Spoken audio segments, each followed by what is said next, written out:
नाग एक रहस्यमयी प्राणी है। ये दिव्य शक्ति का रूप माना गया है। ये पृथ्वी को धारण करने वाले नागेंद्र होमाग्नि के समान तेजस्वी हैं। यद्यपि नागों की संख्या अनगिनत है, परंतु हमारे धर्म ग्रंथों में 8 विशिष्ट नागों को सर्वोच्च स्थान प्रदान किया गया है। पुराणों के अनुसार इन्हें ही नागों का प्रमुख अष्टकुल कहा जाता है। अष्टकुल में आने वाले ये 8 नाग कौन से हैं? कौन है इन 8 में सबसे शक्तिशाली? और क्यों नाग पंचमी के पावन पर्व पर विशेषतः इन अष्ट नागों की पूजा की जाती है? इन रहस्यमय अष्ट नागों के बारे में विस्तार से जानने के लिए इस वीडियो को अंत तक अवश्य देखें। और अगर आपको ये वीडियो पसंद आए तो इसे लाइक और चैनल को सब्सक्राइब अवश्य करें। इससे हमें और भी अच्छा कार्य करने की प्रेरणा मिलती है।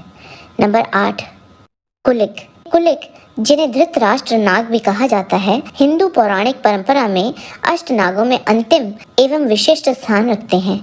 ये यक्षों के परम मित्र, रसातल लोक के अधिपति और मणियों के संरक्षक माने जाते हैं। कश्यप कद्रु के वंशज इन नाग देव का स्वरूप श्वेत पीत वर्णीय, मुक्तामणि युक्त तथा त्रिशूल चिन्हित बताया गया है।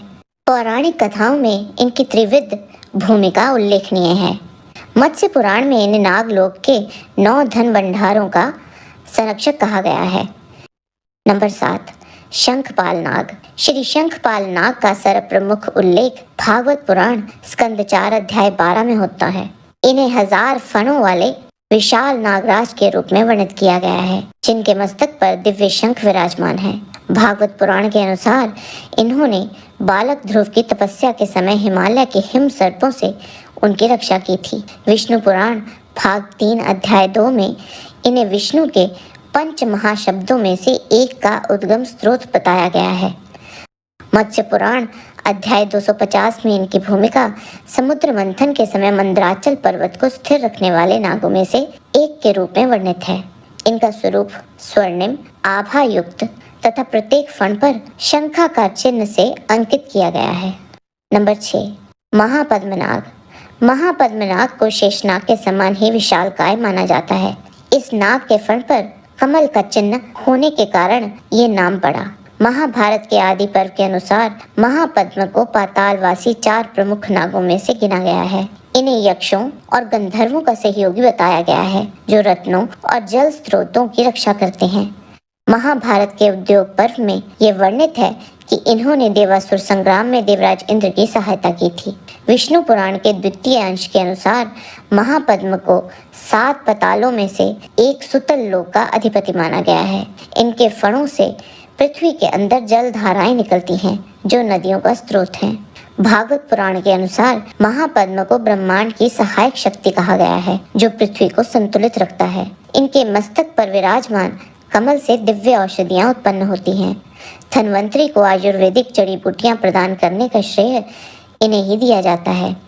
इन्हें नाग लोक का कोषाध्यक्ष बताया गया है, जो हीरे मणियों की रक्षा करते हैं। महापद्म की नाग पंचमी पर पूजा करने से धन समृद्धि प्राप्त होती है। नंबर 5, पद्मनाग।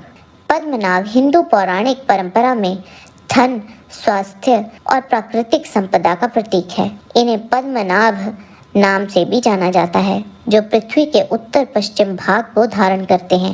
एक ही फण वाले पद्मनाग का रंग कमल के समान लाल वर्ण है। महाभारत के आदि पर्व 35 के अनुसार इन्हें रत्न सिंह अर्थात रत्नों के स्वामी की उपाधि दी गई है। ये कुबेर के धन भंडारों की रक्षा करते हैं। विष्णु पुराण भाग 2 अध्याय 5 में पद्मनाभ को वितल लोक का अधिपति बताया गया है। इनके फणों से निकलने वाले कमलों से पाताल लोक की नदियां भरी रहती हैं। पद्मनाभ ये दिव्य नाग हैं, जो धन्वंतरी के सहयोगी बनकर अमृत और औषधियों की रक्षा करते हैं। नंबर 4, कर्कोटक। कर्कोटक नाग हिंदू पौराणिक परंपरा में अष्ट नागों में चौथा स्थान रखते हैं। ये नागलोक के प्रमुख न्यायाधीश और अग्नि विष के नियंत्रक के रूप में विख्यात है। इनका धूसर नीला स्वरूप है तथा अग्नि ज्वाला युक्त फण इनकी विशिष्ट पहचान है। महाभारत की प्रसिद्ध नल दमयंती कथा में इन्होंने राजा नल को श्राप देकर बाद में विषमुक्त किया था, जबकि विष्णु पुराण में इन्हें अग्नि में न जलने का वरदान प्राप्त बताया गया है। शिव पुराण के अनुसार इन्होंने भगवान शिव और देवी पार्वती की परीक्षा में सफल होकर नागलोक के न्यायाधीश का पद प्राप्त किया था। वर्तमान समय में इनकी उपासना विषैले प्रभावों से रक्षा और न्याय प्राप्ति हेतु की जाती है। साथ ही आयुर्वेद में करकोटकी नामक औषधीय पौधा इन्हीं के नाम से जाना जाता है। नंबर 3, तक्षक नाग। तक्षक नाग हिंदू धर्म ग्रंथों में सर्वाधिक प्रसिद्ध नागों में से एक है। राजा परीक्षित को डसकर ये उनकी मृत्यु का कारण बने और इसीलिए इन्हें कलयुग के आगमन का मुख्य कारण भी माना जाता है। परीक्षित की मृत्यु के शोक में उनके पुत्र जन्मेजय ने सभी नागों का संहार करने हेतु भव्य सर्प यज्ञ करवाया था। तब आस्तिक मुनि ने वो यज्ञ रुकवाकर तक्षक तथा अन्य कई नागों के प्राणों की रक्षा की थी। विष्णु पुराण में इन्हें इंद्र के सखा और पाताल लोक के रक्षक के रूप में चित्रित किया गया है। इनका स्वरूप अत्यंत भयावह बताया गया है। तक्षक के विष को अतुलनीय माना जाता है, जिसका उल्लेख आयुर्वेदिक ग्रंथों में भी मिलता है। नंबर 2, वासुकी। वासुकी नाग हिंदू पौराणिक परंपरा में अष्ट नागों में द्वितीय स्थान पर प्रतिष्ठित हैं और नागलोक के सर्वोच्च सम्राट माने जाते हैं। जब समुद्र मंथन हुआ था तो इन्हें नेति बनाया गया था और मंदराचल पर्वत को मथनी बनाया गया था। त्रिपुरदाह के समय वे शिव के धनुष की डोर बने थे। भगवान शिव की घोर तपस्या करके वे उनके कंठहार बने। नील हरित वर्ण से दीप्तिमान वासुकी को 5 विशाल फणों पर दिव्य मणियां जड़ित हैं और उनमें विष तथा अमृत दोनों को समान रूप से धारण करने की अद्भुत क्षमता है। नंबर 1, शेषनाग।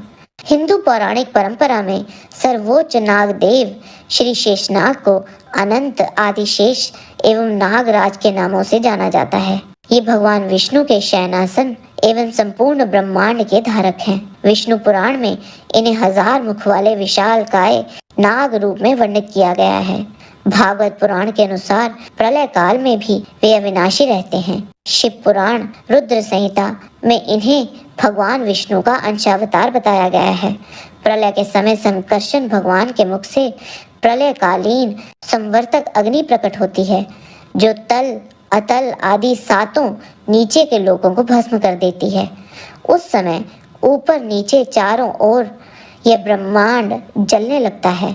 इसका तात्पर्य ये है कि श्री आदिशेष परम विध्वंसक और विनाशक हैं, जो सृष्टि की प्रलय और उसके निर्माण दोनों के समय वही होते हैं। शेषनाग जी ब्रह्मांड के संरक्षण, निर्माण और विनाश इन तीनों कार्यों को निष्ठा से करते हैं।